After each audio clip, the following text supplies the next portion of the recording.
भारत सरकार के लोकप्रिय गृह मंत्री श्री अमित शाह जी का आगमन 2 दिवसीय दौरा बिहार में हो रहा है।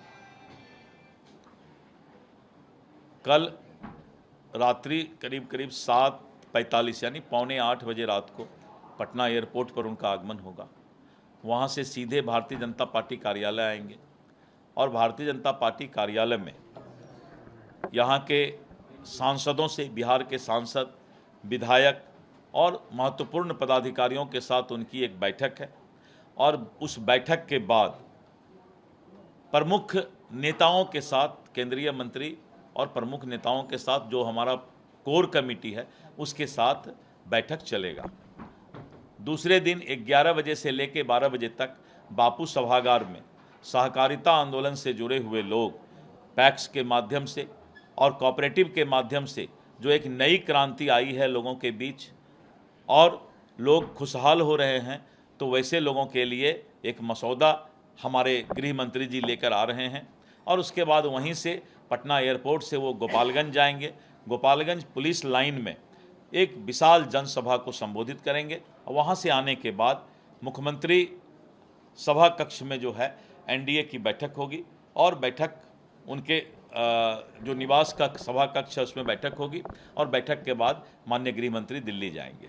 ये सर चारा घोटाला मामले में जिस तरीके से जो भी घोटाले किए हैं उससे बिहार सरकार को पैसा है वो वापस देखिए, ऐसा है कि अवैध संपत्ति, अकूत संपत्ति, सरकार के खजाना से जो लोग भी कानून के नज़र में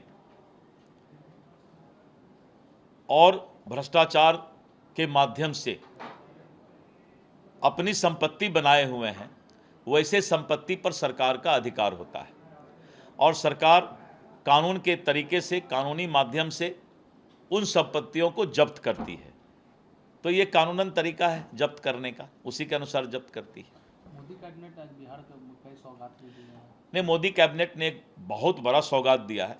प्रधानमंत्री नरेंद्र मोदी जी का वादा था कि जो उत्तर बिहार, दरभंगा से लेकर दरभंगा, मधुबनी, सुपौल, मधेपुरा, सहरसा, अररिया, पूर्णिया, कटिहार, किशनगंज, ऐसे जिला जो नेपाल के सीमावर्ती क्षेत्र हैं, वहाँ पर मेची नदी से और कोसी से प्रत्येक साल बाढ़ का प्रकोप और दंश हम लोग को झेलना पड़ता है।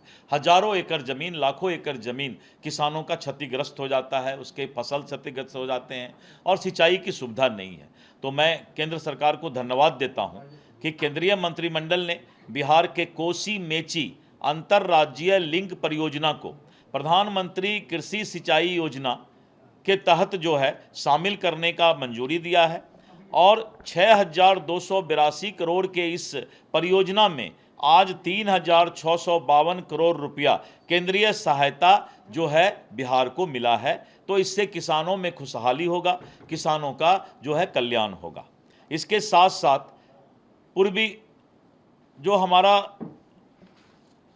पटना आरा सासाराम 4 लेन कॉरिडोर है, ये करीब 3712 करोड़ रुपए का कॉरिडोर, इसकी लंबाई 120 किलोमीटर है और इस कॉरिडोर के निर्माण से पटना से आरा होते हुए सासाराम तक आवागमन आसान हो जाएगा और यह 5 नेशनल हाईवे का कनेक्टिविटी देगा और 4 स्टेट हाईवे का कनेक्टिविटी देगा।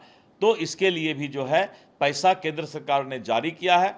हम आपके माध्यम से केंद्र सरकार को धन्यवाद देते हैं। प्रधानमंत्री ने कहा कि जिन लोगों ने जनता को पैसा लूटा, उन्हें लूटा हुआ पैसा वापस करना होगा। जिस तरीके से ईडी का दुरुपयोग किया जा रहा था, 22,000 करोड़ रुपए से अधिक की वसूली की है, पैसा वापस किया। देखिए, प्रधानमंत्री जी का शुरू से ही ये सिद्धांत रहा है कि ना खाएंगे ना खाने देंगे और इस देश का और विशेष करके सरकारी खजाना से जिन लोगों ने पैसा लूटा है, आज नहीं तो कल उनको वो पैसा वापस करना ही पड़ेगा और प्रधानमंत्री जी का लगातार इस पर प्रयास चल रहा है और आने वाले समय में इसका नतीजा भी दिखाई पड़ रहा है। सौगाती किट कार्यक्रम को लेकर उद्धव ठाकरे ने कहा कि ये सौगाती सट्टा।